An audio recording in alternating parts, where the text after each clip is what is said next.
Samedi 25 janvier 2020, mesdames et messieurs, bonsoir. Merci d'être branchés sur Tempo Afrique TV. Très heureux de vous retrouver. Nous sommes dans le journal d'Afrique qui est à sa énième numéro. Donc voici le sommaire. Les paramètres des campagnes, des pré-campagnes bien sûr, des élections présidentielles de 2020 au Togo se profilent à l'horizon. Que se passe-t-il exactement? Nous allons suivre ça dans le développement tout de suite. L'État togolais, le chef de l'État togolais, bien sûr, en visite de travail et de courtoisie et d'amitié au Gabon avec son homologue gabonais. Et que s'est-il passé de l'autre côté? Nous allons suivre ça tout de suite. Maintenant, dans l'archive, la C14 de l'opposition togolaise, affaire des 30 millions qui ont dispersé, bien sûr, les leaders de l'opposition. Jean-Pierre Fabre s'exprime dans l'archive. Nous allons suivre tout de suite là le développement tout de suite. Mesdames et messieurs, merci d'être branchés sur Tempo Afrique TV. Voici le sommaire.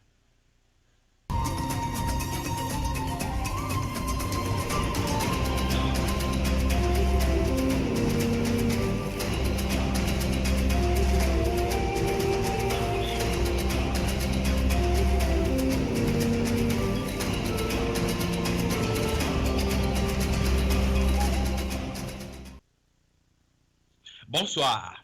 En premier lieu, Jean-Pierre Fabre de l'ANC, vous n'êtes pas sans savoir que c'est un parti de l'opposition togolaise qui se retrouve dans la politique pour la lutte pour l'alternance au Togo, s'est retrouvé en conférence de presse à Hôtel Edaoba. Que s'est-il passé exactement? Jean-Pierre Fabre a essayé de déposer des recours en invalidation d'une candidature des élections bien sûr présidentielles au Togo du 2020, c'est-à-dire du 22 février 2020, et ce recours a été déposé sur la table de la Cour constitutionnelle.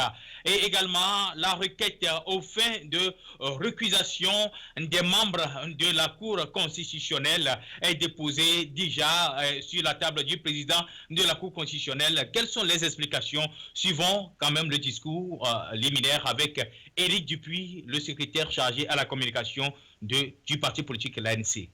Par décision numéro EP 002/20 du 17 janvier 2020 de la Cour constitutionnelle. Contre les membres ci-après de la Cour constitutionnelle, Monsieur Aboudou Assouma, Monsieur Kwame Amados Djoko, plaise à la Cour. Suivant requête en date à Lomé du 20 janvier 2020, le requérant dont la candidature à l'élection présidentielle du 22 février 2020 a été validée par la Cour constitutionnelle sur décision EP-002/20 du 17 janvier 2020, a saisi la Cour d'un recours en invalidation de la candidature de M.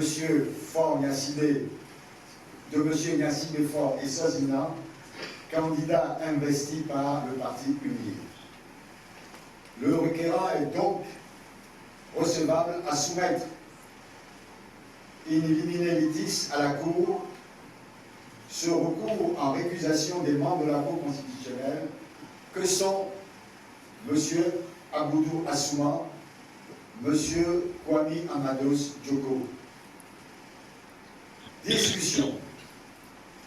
La loi de révision constitutionnelle numéro 2019-003 du 15 mai 2019 a modifié l'article 100, alinéa 1 de la Constitution en ces termes. Article 100, nouveau alinéa 1, je cite. La Cour constitutionnelle est composée de 9 membres de probité reconnus, désignés pour un mandat de 6 ans, renouvelable une seule fois. Une seule fois. Les dispositions de l'article 100, nouveau alinéa 1, sont d'application immédiate et l'un des points centraux de la réforme est la limitation des mandats des membres de la Cour constitutionnelle à 2 mandats.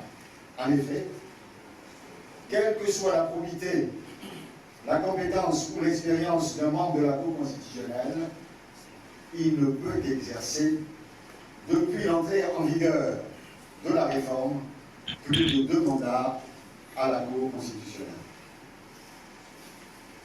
Aucune disposition transitoire n'a été prévue, à l'instar de ce qui est prévu à l'article 158 alinéa 2 de la Constitution pour le décompte des mandats déjà effectués pour certains membres de la Cour constitutionnelle avant l'application de l'article 100 alinéa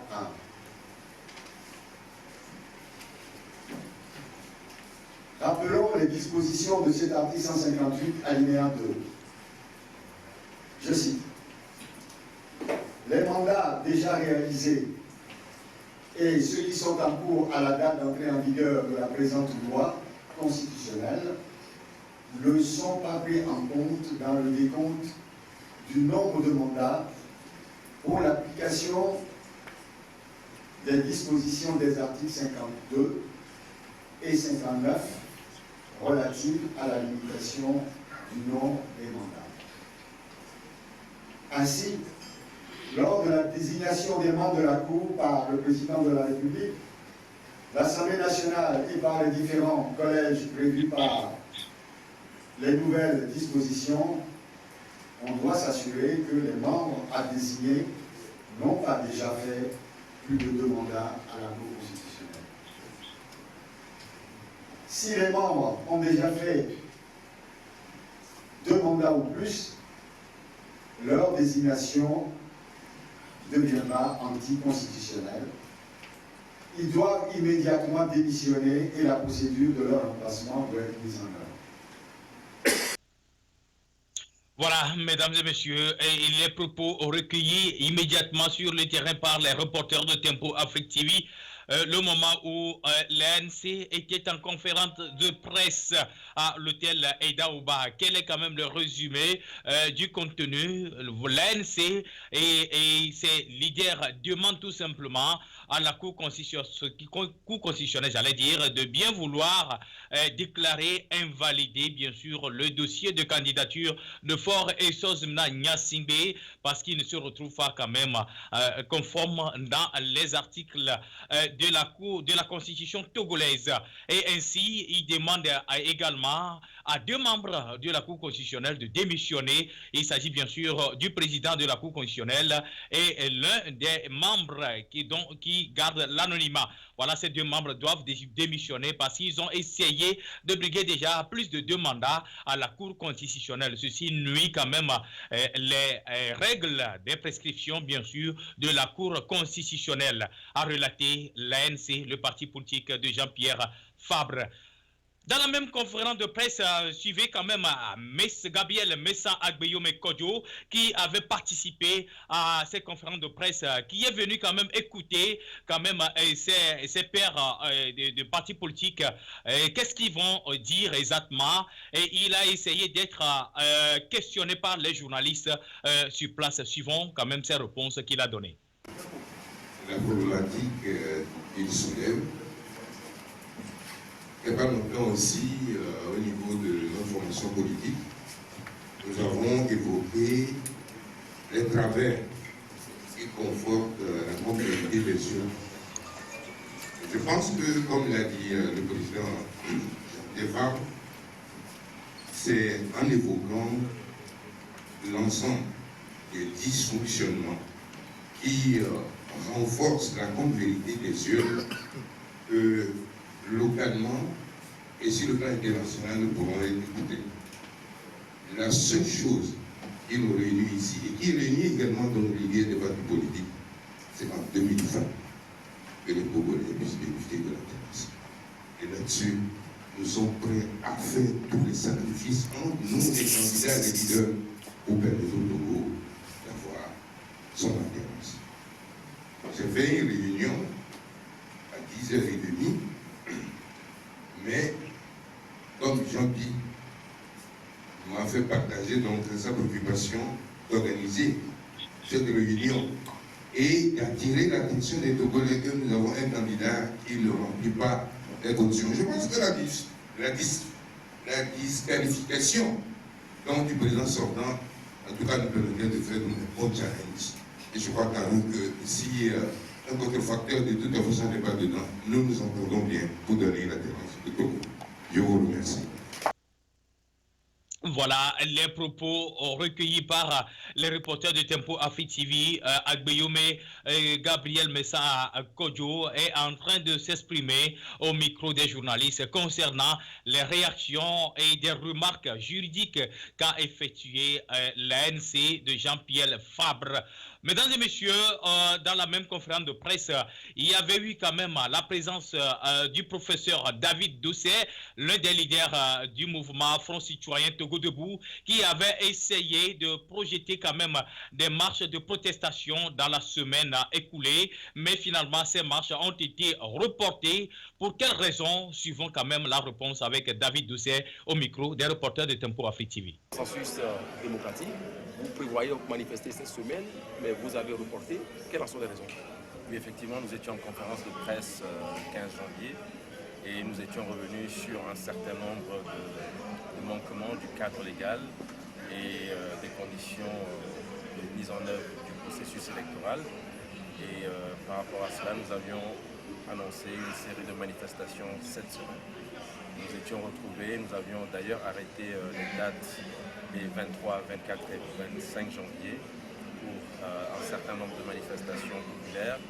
Mais il se trouve que deux vaillantes femmes qui ont longtemps combattu pour le peuple togolais, pour la libération du peuple togolais, pour la dignité du peuple togolais, ces deux vaillantes femmes nous ont quittés. Elles vont rejoindre leur dernière demeure et elles seront mises en terre le samedi 25 avec une veillée mortuaire la veille. Il s'agit de maman Atakpa Métor, que tout le monde connaît, qui est une vaillante militante de l'ANC. Il s'agit également de la maman de Maître Apébon, qui est décédé, qui sera enterré à Bougan. Nous nous sommes dit que ce ne serait pas bien saillant que pendant qu'on enterre ces deux vaillantes femmes qui ont marqué l'histoire de notre pays, que nous soyons dans les rues en train de manifester, en train de marcher. Nous avons donc, au sein du comité, réfléchi à la question et nous avons estimé qu'il était mieux que nous puissions participer pleinement aux obsèques de ces deux mamans, à Lomé et à Bougan, et tout simplement reporter à la semaine prochaine les différentes manifestations. C'est ainsi que le jeudi de la semaine prochaine, nous aurons un meeting à Kodjanji à partir de 14h. Le vendredi, nous aurons ensuite un meeting à Agoué, non loin de l'ancien SECO, le terrain qui est à côté de l'ancien SECO. Et le samedi, il y aura une grande marche citoyenne afin de relever tous ces manquements. Tout à l'heure, j'ai écouté la conférence de presse de l'ANC qui est revenue sur un certain nombre d'éléments qui ne vient que nourrir ce que nous nous avons dit.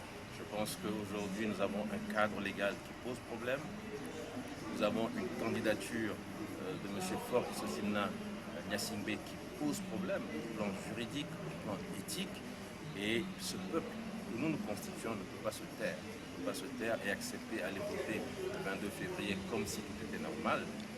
Il faut absolument que nous puissions, face au monde qui nous regarde, dire que toutes ces anomalies sont inacceptables et que le peuple togolais ne normalisera plus l'inacceptable. Voilà, vous le dites. Voilà, mesdames et messieurs, les propos recueillis dans la bouche, bien sûr, du professeur David Doucet, l'un des pivots quand même du mouvement Front Citoyen Togo Debout, qui projette quand même des marches de protestation déjà dans la semaine prochaine. Nous allons essayer de suivre ces marches de protestation de près et de proche de loin, qui sera quand même reportées en direct par Tempo Afrique TV. Mesdames et messieurs, la rubrique suivante, il s'agit bien sûr, le président togolais était en visite du travail et de courtoisie au Gabon, à Libreville. Il a été attendu par son homologue gabonais. Il s'agit bien sûr de Ali Bongo Ondiba à l'aéroport de Libreville avec toute une foule des ressortissants togolais au Gabon, suivant quand même la manière dont Fort Essos-Mna Gnassingbé a été accueilli sur le territoire gabonais.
Voilà, mesdames et messieurs, malgré cette foule salutaire de Libreville au Gabon, un changement de personnalité et du système de gouvernance a été toujours souhaité au sommet de l'État togolais, fixé dans l'archive. Il faudrait tout simplement faire savoir tout simplement qu'au 19 août 2017, les Togolais se sont retrouvés dans les rues pour essayer de dénoncer quand même les exactions et des contorsions quand même de souffrance que cause le gouvernement sur les populations togolaises. Mais ceci a suscité quand même la réaction de l'opposition à travers Tikpi Salifou Assadam, son appel, suivant quand même les manifestations, l'insurrection qui avait surgi au moment du 2017.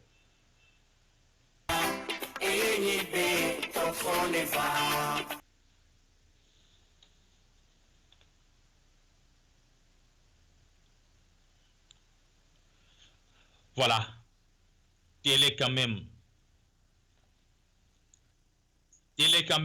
la manière dont les Togolais se sont retrouvés dans les rues et finalement, ils ont essayé de dénoncer la manière dont le système de gouvernance a été quand même très très méchant contre la population togolaise, et ceci a suscité des réactions de gauche à droite, et les mouvements de la société civile et les partis politiques se sont retrouvés dans les rues en mouvement, et le Togo a été mouvementé lors de l'année 2017. Et au courant de cette année, il y a eu quand même des sorties mouvementées, des parts et d'autres, et maintenant les leaders de la société civile ont essayé de donner quand même leur ton de rebondissement, mais néanmoins, de toutes les façons, là où nous sommes, la réclamation de la population n'a pas été écoutée par les organisations de la société civile et également les opinions internationales, nécessairement la CEDEAO qui avait piloter un peu le dialogue politique togolais à 2 février et ça n'a rien donné. Le système de gouvernance de Fort Essos-Nda Gnassingbé est toujours sur place. Mesdames et messieurs, tels sont quand même les éléments vidéo que nous allons vous reporter dans cette série. Au moment des insurrections au Togo, la population togolaise accuse les leaders de l'opposition d'avoir été corrompus et saboter la lutte contre 30 millions de francs CFA. La C14 ne reconnaît pas du tout ces propos. Écoutons Jean-Pierre Fabre qui a réagi à propos de ces réactions concernant les 30 millions. Qu'est-ce qui s'est passé exactement avec les 30 millions? Suivons la réaction de Jean-Pierre Fabre dans une conférence de presse que nous retrouvons dans l'archive. Qu'est-ce qui s'est passé à Conakry et à Accra? J'ai mal compris la question de monsieur Agbeko Albert. J'aurais mal compris sa question. Qu'est-ce qui s'est passé à Conakry? C'est qu'on a été corrompu. Je suis si bête que je n'ai pas vu par là. Non. Vous voyez, il y a beaucoup de fantasmes. Il y a beaucoup de fantasmes. Alors, le 14 avril, Jean-Pierre Fabre est allé au 2 février, nuitamment, 22 h par là, rasant les murs, se cachant pour aller prendre l'argent. Mais, vous avez entendu ça? Oui. J'ai déjà répondu dans cette salle en disant, Brigitte, c'est à toi que je dois ça. Parce que c'est toi qui m'as dit vers 14 h que quand Dapa me cherchait, je dormais tranquillement. J'aurais pu éviter cette histoire si tu ne m'avais pas appelé pour me dire, mais le Togo, c'est comme ça. À 16 h, c'est devenu 22 h. Et après, je suis sorti avec quoi? À une mallette invisible. Une mallette invisible. Non, il faut qu'on cesse ces choses parce que, quand même, nous sommes des gens respectables. Moi, je ne sais pas qui a reçu de l'argent à Conakry. Mais on était ensemble. On était ensemble aux réunions. Est-ce que quelqu'un est sorti la nuit, profitant de l'obscurité, pour aller chercher les sous? Ça, je ne peux pas dire. Mais personne. Il faut respecter les gens. Personne. Ni à Conakry, à Accra, où? Une affaire.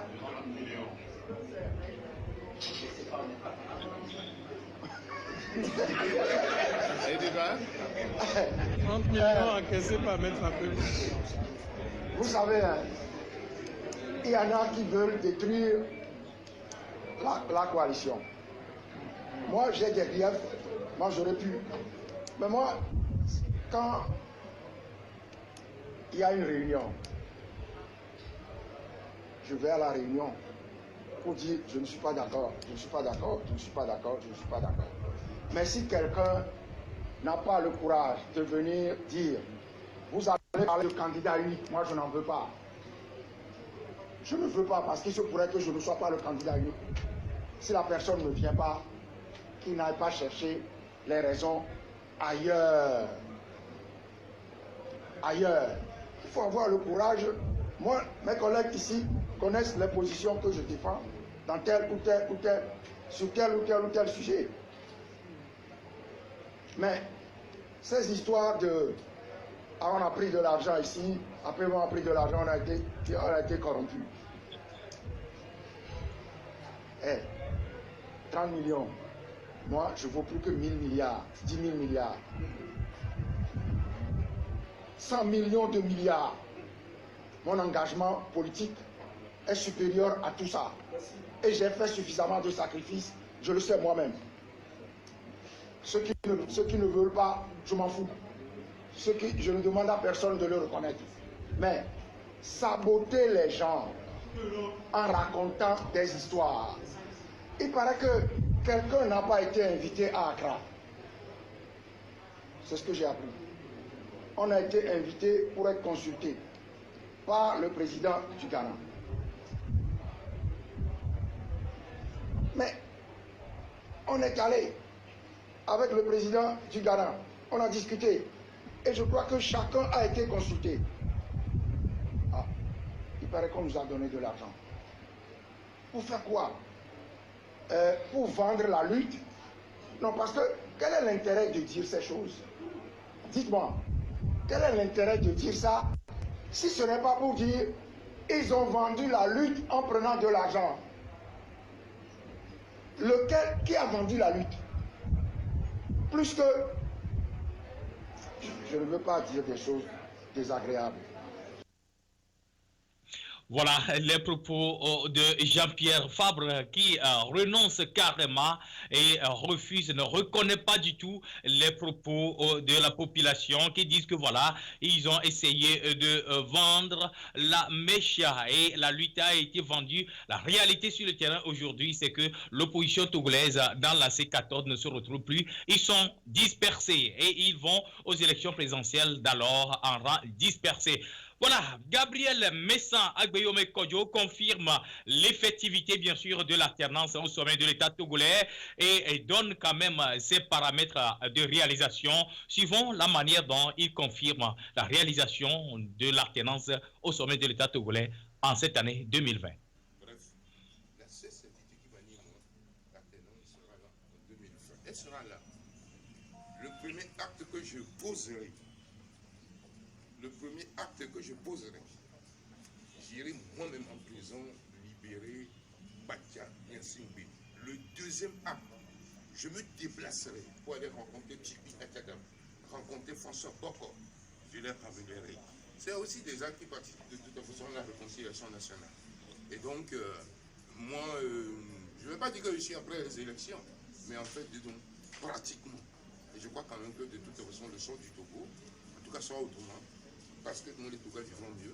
Et sur le plan international, nous retrouvons notre fierté, notre dignité. Sur le sujet pour lequel nous avons été invités, annonçant la non-candidature à l'invalidation. C'est une question de texte. On ne peut pas vouloir faire la démocratie et dessiner les textes.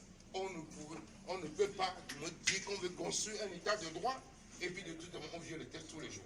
Ce qu'ils disent, moi, je n'ai pas étudié dans ces questions, mais elles me semblent pertinentes en les écoutant. Maintenant, la saisine est faite. Nous allons voir dans quelle réponse les hautes juridictions judiciaires ou juridiques togolaises vont donner du moins à sa requête. Mais d'une manière ou d'une autre, nous aussi, on a dénoncé, c'est comme tout. Pas plus tard qu'il y a quelques jours. Ce qui dit, on ne peut pas faire l'état de droit, donc piétine les textes, c'est pour les autres. Et on s'affranchit lorsque ça devient une contrainte pour d'autres. Je crois quand même que la première préoccupation de tout avocat qu'on a dans une république, c'est que nous sommes tous sous l'autorité de la loi. La loi doit être la même pour tout le monde. Jean-Pierre Fabre a parlé. Est-ce que vous allez continuer votre travail auprès des 4 autres candidats? Moi, je rencontre tout le monde, au-delà même des 4, parce qu'en fait, d'une manière ou d'une autre, ce que nous voulons là, je ne suis pas sûr que les candidats en lice seuls l'incarnent. Il y a également une frange élastique de la société également que nous rencontrons. Mais dans tous les cas, j'ai la conviction de 2020, là, de toute façon, nous aurons la place. Ça veut dire que de façon paradoxale, vous soutenez la candidature de Jean-Pierre Fabre. De façon paradoxale, est-ce que vous soutenez sa candidature? Nous nous soutenons tous avec un seul objectif, la paix. Nous nous soutenons tous. Autant il me soutient, autant moi aussi je le soutiens. Nous nous soutenons. Voilà, mesdames et messieurs, les propos de Gabriel Messa Agbeyome Kodjo qui confirme bien sûr l'effectivité de l'alternance au sommet de l'État togolais en cette année 2020. Je vous rappelle que les Togolais sont appelés aux urnes le 22 février prochain pour essayer d'élire un nouveau président. Nous allons voir l'effectivité de cet appel lors du mois de février. Alors, mesdames et messieurs, à propos de ces réactions, Gabriel Messa Agbeyome Kodjo reste soutenu par une tranche de la population civile qui estime qu'à travers lui, l'alternance et la transition est déjà réussie au chaos, dont les appels en coulisses se font déjà par cette dame qui garde l'anonymat. Suivons le reportage. Amega ejo le patapataji wanye nyale ke beja wedo yodo amehon le no tekpomi wanya be ele ivokwe ya enua nyi be gabe su nemi atogo viola sila simia ya tia gbeyo me pour na bisa amen ido la tia gbeyo me amele ka ke le fi amele ke do la do ami ame wo ami ame wi do be ngoto me ya la no e la no hu ya la no mo mo be le ni le ko mi abe nkume kwa mi abe mule me kubi do ahu ya lu ke le to e la nya na amele pe gbana be yo gbana ja ba ko mi amele le ke mi de to ye mi la nya ye la na ye mi la nya be il est au toi et puis en plus ça nous tu connais tout votre pata on le dit comme ça mais les balais pour nous poser un autre départ auto mais des nyabé que non la trop nya yen le yo amele be ko e nya pe be on le dit agbeyo mais lo alors le dit statu quo.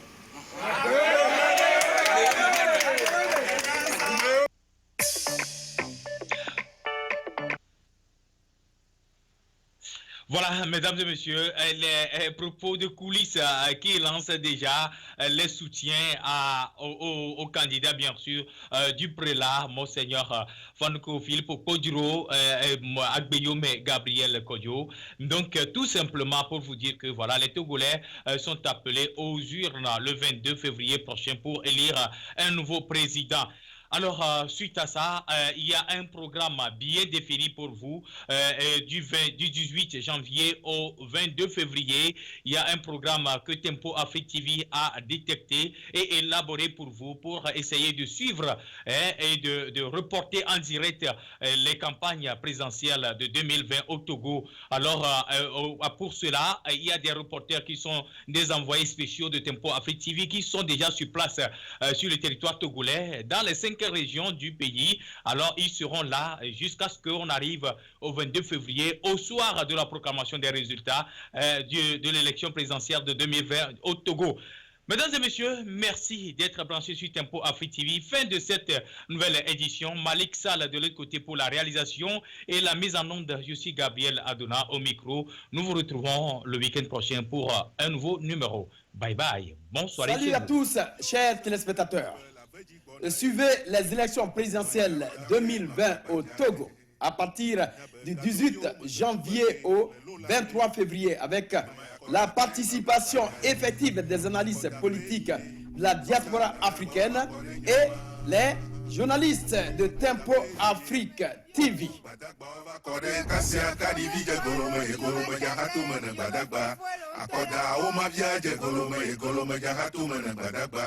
Badagba le tuji